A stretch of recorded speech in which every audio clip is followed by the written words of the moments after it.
Durante a Guerra Fria, duas organizações de defesa coletiva foram criadas: a OTAN, a Organização do Tratado do Atlântico Norte, em 1949, e o Pacto de Varsóvia, em 1955. Nos dois casos, os Estados-membros concordavam com a defesa mútua em resposta a um ataque armado por qualquer país de fora das organizações. Ao fim da Guerra Fria, em 1991, os países do Pacto de Varsóvia dissolveram imediatamente a organização. A OTAN, criada para fazer a frente aos países da Cortina de Ferro, continuou.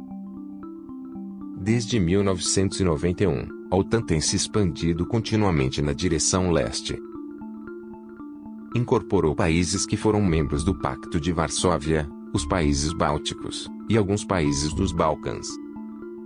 Inicialmente com 12 membros, a OTAN conta atualmente com 29 países da Europa e América do Norte.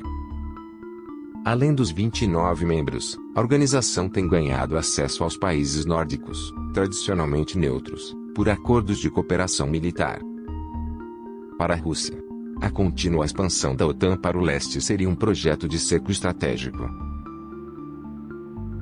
Desde 2004, quando os países bálticos foram aceitos, a organização chegou à fronteira noroeste com a Rússia.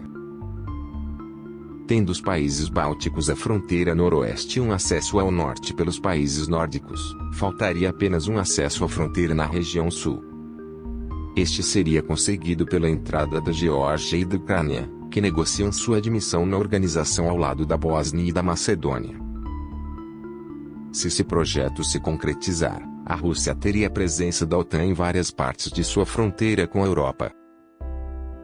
Enquanto a OTAN e os governos dos países membros anunciam na mídia acusações contra a ameaça e a agressão russa, quem realmente representa uma ameaça? Consideremos um cenário inverso.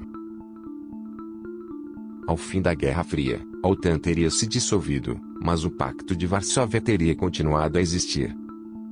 A partir de então, ele teria se expandido continuamente na direção oeste, admitindo todos os ex-membros da OTAN, como França e Alemanha, e por fim, o Canadá e o México. Com os Estados Unidos cercados de maneira estratégica, qual seria sua reação? Uma situação parecida quase aconteceu em 1962, quando a União Soviética instalou uma base de mísseis em Cuba, e os Estados Unidos reagiram duramente. Eles estavam dispostos a iniciar uma guerra nuclear se os mísseis não fossem retirados. De acordo com dados vazados pelo Wikileaks, o embaixador americano em Moscou avisou em 2008 que a Rússia entenderia uma expansão rumo ao leste como uma ameaça militar potencial. No mesmo ano, o ministro russo de Relações Exteriores previu que a admissão da Ucrânia na OTAN poderia partir o país em dois.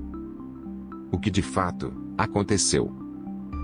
Depois do golpe de Estado que ocorreu em 2014, e a decisão da Ucrânia de ingressar na OTAN, o país perdeu a Crimeia para a Rússia, e um processo de separação começou na região de Donbass. Ao final, fica a pergunta: se a Geórgia e a Ucrânia forem de fato admitidas na OTAN, qual será a reação da Rússia?